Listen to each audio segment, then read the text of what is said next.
तो नमस्कार दोस्तों, स्वागत है आप लोग का मेरे नए वीडियो में। आज हम बात करेंगे कोई भी लोन में जो सेंक्शन होता है, कोई भी लोन पास होता है, उसमें जो एग्रीमेंट होती है उसके बारे में। तो एग्रीमेंट जो होती है एक कस्टमर और एक बैंक के बीच में, जिसका एक कॉपी जो है, जो बैंक का जो अधिकारी होता है, जो लोन पास होने के बाद आपको साइन करवाने के लिए आपके पास आता है, ग्राहक के पास। तो कर्मचारी तो बीच का एक माध्यम है। एक्चुअली जो एग्रीमेंट हो रहा है वो बैंक और जो ग्राहक हो रहा है, जो लोन ले रहा है, उसके बीच में होता है। तो दोस्तों इसमें क्या होता है कि नॉर्मली कोई भी लोग क्या करते हैं, कोई भी लोन निकालते हैं तो उसमें जो एग्रीमेंट होता है उसको अच्छे से पढ़ते नहीं है। बैंक वाले ला के डॉक्यूमेंट्स देते हैं कि भैया यहाँ पे साइन कर लो करके, उसी के अकॉर्डिंग वो जहाँ पे साइन करने बोलते हैं बिना पढ़े कहीं कहीं भी साइन करके चले जाते हैं। फिर क्या होता है, आगे चल के दिक्कत होती है। जैसे आपको एग्जांपल के तौर पर मैं बताता हूँ।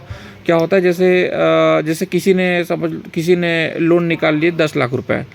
अब उन्होंने बढ़िया अच्छा से 3 साल चलाया। 3 साल चलाने के बाद उनको लोन को क्लोज करवानी है। अब क्लोज करवानी है तो जब क्लोज करवाने के लिए जब बैंक में जाते हैं, अपना पैसा खाते में जमा करते हैं, तो उस समय जितना उनका मूलधन है और जो ब्याज वगैरह जो भी वो पटा दिया है, उसके अलावा बैंक उनको, अगर आप समय से पहले क्लोज करवा रहे हो तो बैंक उसको क्या करती है कि आपको 4% या 3% या 2% का क्लोजिंग चार्जेस जोड़ देती है।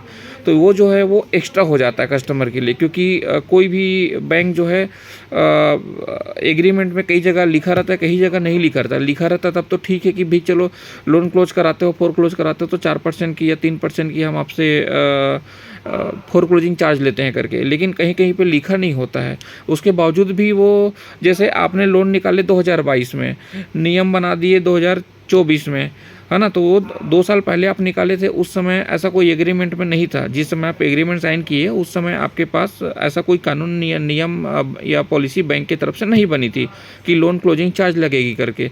लेकिन जैसे ही आपने 2 साल के बाद आप जब लोन क्लोज करवा रहे हो, तो उस समय आप बैंक वाले जो है 2% या 4% या 3% जैसे भी हो, उसके हिसाब से आपसे अगर फोर क्लोजिंग चार्ज ले रही है, तो वो क्या होता है, वो आपके लिए गलत हो जा रहा है। क्योंकि देखो, आप जब लोन निकाले तो उस समय ऐसा कुछ था नहीं।